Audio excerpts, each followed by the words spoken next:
Hi guys, welcome back to our channel. இன்றைக்கி இந்த வீடியோவில் நம்ம என்ன பார்க்க போகிறோம்னா, பொதுவாகவே டாக்ஸ் எல்லாம் நின்னாலும் அழகு, நடந்தாலும் அழகு.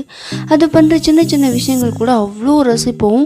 ஆனால் அந்த டாக்ஸே காமெடி பண்ணால் எப்படி இருக்கும், அதை பற்றி தான் இன்றைக்கி இந்த வீடியோவில் நம்ம பார்க்க போகிறோம். வீடியோக்குள்ளே போகிறதுக்கு முன்னாடி நம்ம சேனலை மறக்காமல் சப்ஸ்கிரைப் பண்ணிவிடுங்க, லைக் பண்ணுங்கள், கமெண்ட் பண்ணுங்கள், ஷேர் பண்ணுங்கள்.